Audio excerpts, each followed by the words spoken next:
हर हर महादेव। श्री शिवाय नमस्तुभ्यम। जय श्री राम। आज एक विशेष कहानी के साथ आप सभी के सामने हूँ, जिसमें हम सभी एक विशेष ज्ञान लेंगे और जीवन जीने की कला सीखेंगे। देर न करते हुए शुरू करते हैं। यह एक कहानी है जब एक जो है श्वान अर्थात कुत्ते ने स्वयं भगवान श्री रामचंद्र जी से न्याय की गुहार लगाई। तब क्या हुआ, ध्यान से सुने। कहा जाता है पृथ्वी पर पालक राजा होता है। यदि राजा भोग विलासी और अत्याचारी हो जाए तो उसके राज्य में प्रजा कभी सुखी नहीं रह सकती। लेकिन अगर राजा सत्कर्मी और न्यायप्रिय हो तो उसके राज्य में रहना किसी स्वर्ग से कम नहीं होता। जब न्यायप्रिय और धार्मिक शासक की बात हो तो सबसे पहले नाम आता है मर्यादा पुरुषोत्तम राम का। उनके न्यायप्रियता की बहुत सारी कहानियां हम सभी जानते हैं। सबसे महत्वपूर्ण कहानी यही कही जाती है। बात उस समय की है जब श्री राम रावण से युद्ध करने के बाद अयोध्या वापस आ चुके थे और उनका राज्याभिषेक पूरी धूमधाम के साथ हो चुका था। इसके बाद श्री राम ने अयोध्या का सारा कार्यभार और संचालन एक राजा के रूप में स्वीकार किया था। कहा जाता है श्री रामचंद्र जी के शासनकाल की कुछ विशेष जो है व्यवस्थाएं थी, जैसे कि उनके शासनकाल में किसी को भी शारीरिक रोग या मानसिक चिंता नहीं होती थी। अगर होती भी थी तो बहुत सारी औषधियाँ बड़ी आसानी से मिल जाती थी और साथ ही साथ समय पर खेती फसल भी हुआ करती थी और बालक और युवक की कभी भी अकाल मृत्यु नहीं हुआ करती थी। वाल्मीकि रामायण के उत्तरकांड के अनुसार रोज की तरह एक दिन भगवान श्री राम अपने मंत्रीगण, राजगुरु, महर्षि वशिष्ठ और अन्य ब्राह्मणों के साथ राज दरबार में प्रजा का सुख दुख सुनने के लिए राज्यसभा में बैठे थे। पूरी सभा एक से एक सुंदर मंत्री, विद्वान जन और साथ ही धर्मशास्त्रों, राजाओं और अन्य सभासदों से भरी हुई थी। उसी समय ऐसा लगा कि जैसे यह देवराज इंद्र की को भी पूरी सभा बैठी हो। अपने सिंहासन बैठे हुए श्री रामचंद्र जी ने लक्ष्मण से कहा, हे लक्ष्मण, तुम द्वार पर जाओ और देखो कि प्रजा में कोई यहाँ आया है जिसकी समस्या का समाधान होना है। जो लोग द्वार पर आए हैं उन्हें एक एक करके अंदर बैठाओ। श्री रामचंद्र जी के ऐसा कहने पर लक्ष्मण राजभवन से बाहर निकले और बाहर जाकर देखा तो द्वार पर एक कुत्ता खड़ा है जिसके माथे पर गहरी चोट लगी है। ऐसा लगता था कि उसे किसी ने मारा है। वह लक्ष्मण को देखकर बार बार भौंक रहा था, तो उसे इस प्रकार भौंकता हुआ देख लक्ष्मण जी ने उससे पूछा और कहा, तुम इस तरह क्यों भौंक रहे हो? तुम्हारी क्या समस्या है? बिना डरे बताओ। लक्ष्मण जी की ऐसी बात सुनकर कुत्ता बोला, जो प्रजापालक है उनके राज्य में हर कोई निडरता से रहता है। ऐसे प्रभु महाराजा राम से ही मेरा निवेदन है, आप मेरा यह संदेश उन तक पहुँचाएं। ऐसा सुनकर लक्ष्मण फिर से राजभवन पहुँचे और उन्होंने यह बात श्री रामचंद्र जी को बताई और श्री राम ने लक्ष्मण जी से पूरी बात सुनी और कुत्ते को राजभवन में लाने को बोला। श्री राम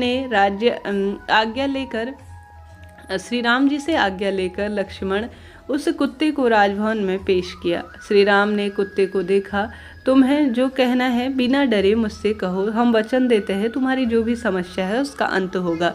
श्री रामचंद्र जी के ऐसा कहने पर कुत्ते ने कहा, हे राजन, राजा ही अपनी प्रजा का पालक और न्यायकर्ता होती है, उसी से सभी की रक्षा होती है। बस इसी उम्मीद के साथ मेरे न्याय भी आपसे जुड़ा हुआ है। मैंने आपके राज्यसभा में आने का साहस किया। अब मैं अपने यहाँ आने की वजह आपको बताता हूँ, ध्यान से सुनो। सर्वार्थ सिद्ध नाम का एक भिक्षुक ब्राह्मण है, जिसकी वजह से आज मेरे ऊपर डंडे पड़े हैं, प्रहार हुआ है और मेरे माथे पर गहरी चोट आई है, पर मेरा कोई भी अपराध नहीं था। कुत्ते की यह बात सुनकर श्री रामचंद्र जी ने तुरंत ही अपने द्वारपालों के जरिए उस भिक्षुक ब्राह्मण अर्थात सर्वार्थ सिद्ध को अपने राजभवन बुलाया। जब वह ब्राह्मण श्री रामचंद्र जी के सामने लाया गया तो श्री रामचंद्र जी ने उससे पूछा, हे ब्राह्मण, आपने इस निर्दोष कुत्ते को डंडे से प्रहार क्यों किया? कृपया इसका उत्तर दे। जबकि इसका कोई अपराध नहीं था, यह ऐसा बता रहा है। इसलिए आप बताइए कि इस कुत्ते को बेवजह डंडा मारने का क्या कारण था? तब श्री रामचंद्र जी के इस तरह पूछने पर ब्राह्मण के ने कहा, मुझे उस समय बहुत भूख लगी थी और भिक्षा का समय भी बीत चुका था। बहुत ज़्यादा भूख लगने की वजह से गुस्सा भी आ रहा था। भिक्षा मांगने के लिए मैं घर घर जाकर भीख मांग रहा था, लेकिन ये कुत्ता बार बार मेरे रास्ते में बीच बीच में आ रहा था। मैंने मना किया, परंतु यह कुत्ता बीच सड़क से नहीं हट रहा था। इसी वजह से मेरा गुस्सा बढ़ गया और मैंने डंडे से इसके सर पर मार दिया। मुझे अपनी इस पर गलती पर बहुत पछतावा हुआ और आप मुझे इसका जो सज़ा चाहें वह दे सकते हैं। उस ब्राह्मण की इस बात को सुनकर श्री रामचंद्र जी ने वहाँ बैठे सभी सभासद गुरुजनों से राय ली। कुछ पलों में आपस में विचार विमर्श हुआ। वहाँ बैठे कुछ विद्वानों ने श्री रामचंद्र जी से कहा, इस ब्राह्मण ने जो भी इस कुत्ते के साथ किया है, अब वह पूरी तरह से अपराध की श्रेणी में आता है। लेकिन शास्त्रों के अनुसार अगर कोई व्यक्ति वध करने की इच्छा से प्रहार करता है और उससे किसी व्यक्ति का वध हो जाता है तो ये उसे शारीरिक दंड मिलना चाहिए। लेकिन इस ब्राह्मण ने इस कुत्ते की हत्या नहीं हुई, इसलिए हम इसे कोई शारीरिक दंड नहीं दे सकते हैं। लेकिन इस बारे में थोड़ा विचार कर ध्यान मग्न होकर सोचना पड़ेगा।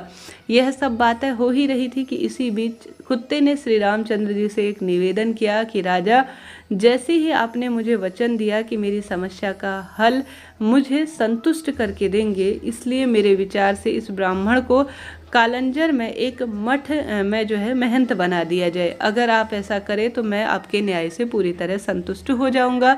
श्री रामचंद्र